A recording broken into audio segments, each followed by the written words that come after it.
어떤 부분이 여러분에게 가장 와닿는지 모르겠는데, 여기서는 이상적인 자기상과 이상적인 대상상, 그리고 현실적인 자기상을 다 융합해 버린다는 거죠. 그래서 가장 이상적인 자기, 가장 이상적인 대상이 현실의 자기라고 믿어버린다고 한다면, 여기에 비현실적인 것이 아주 극대화되는 거죠. 자기가 가장 이상적인 대상이 되어버리는 거죠. 그래서 어쩌면 자기를 우상으로 만드는 결과가 되는 거죠. 자기가 가장 훌륭한 대상이죠. 자기가 생각할 수 있는 가장 이상적인 자기, 이상적인 대상, 이것이 자기의 현실 대상이라고 느끼는 거죠. 그래서 거기에 걸맞지 않은 모든 것을 무시하게 되는 거죠. 그래서 어떤 경우에는 자기가 굉장히 이상화하는 대상이 나타나요. 근데 이상화하는 대상을 이상화하는 이유도 그 이상적인 사람이 자기하고 같다고 느끼는 것 때문에 이 사람을 이상화하는 거죠. 그래서 이분들은 자기 많은 경우에 자기 조상을 자랑하기도 하고 자기 친척을 자랑하기도 하고 여러 가지 것이 있지만 궁극적으로는 뭐냐면 이 모든 것은 자기가 그만큼 위대하다는 것을 나타내는 것을 중심으로 이 모든 얘기가 전개가 되죠. 그래서 자기 중심적이죠. 자기가 가장 이상적인 존재라고 주장해야만 했던 것은 자기한테 엄청난 불안 때문인 거죠.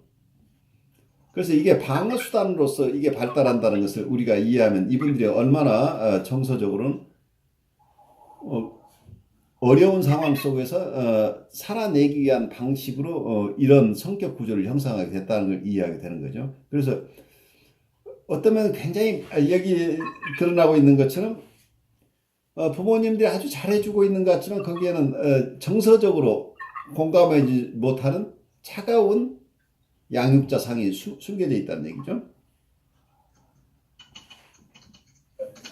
그래서 부모님과의 관계에서 부모님이 이 아이를 자랑스럽게 하는 것은 어쩌면 부모님의 나르시스틱 익스텐션으로 사용되는 거지 이 사람을 위한 것이 아니었을 경우 부모님이 자기를 드러내는데 이 사람을 사용하는 이런 모습이라고 한다면 또 이 사람이 결국은 이제 이런 자기애적 성격으로 떨어지기 쉬운 하나의 여건이 된다고 지금 보고 있는데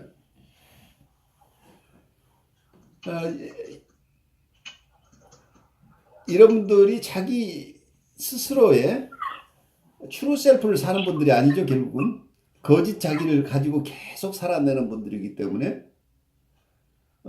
계속 그 거짓 자기를 북돋아주는 나르시스틱 서플라이가 계속되는 한 버텨낼 수 있는데 자기 주변에서 자기를 계속해서 칭송해주고 지지해주는 이런 환경이 주어지지 않는다고 한다면 이분들은 급격하게 어려운 상황으로 빠져버리는 거죠.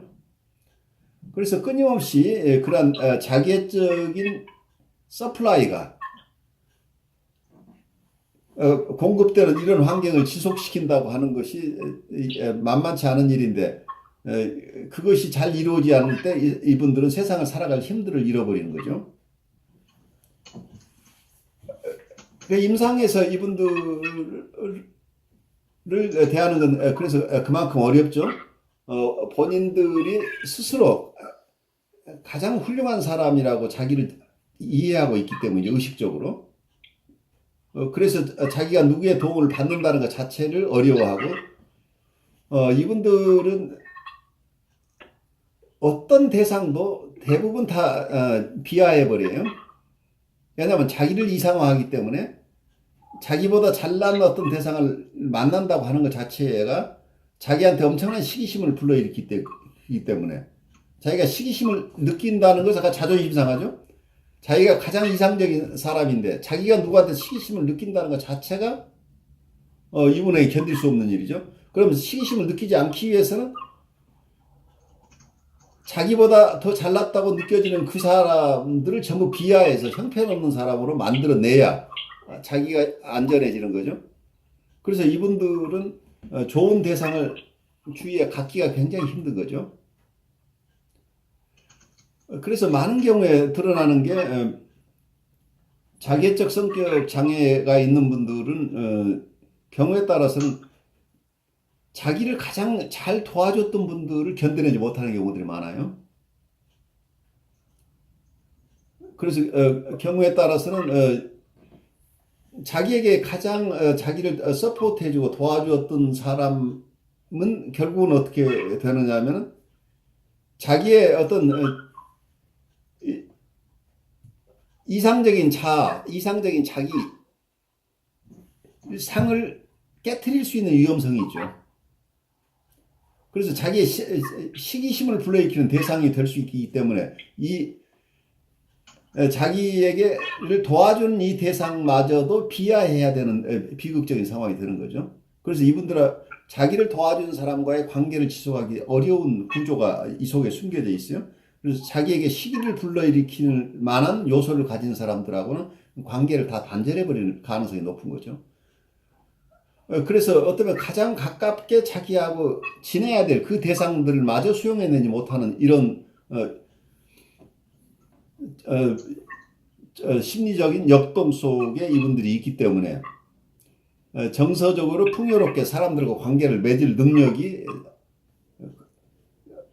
가장 깊게 결여된 사람들 중에 하나인 거죠. 그래서 가장 가까운 사람들과 또 관계를 맺을 수 없는 이런 어려운 성격 구조인 것이죠.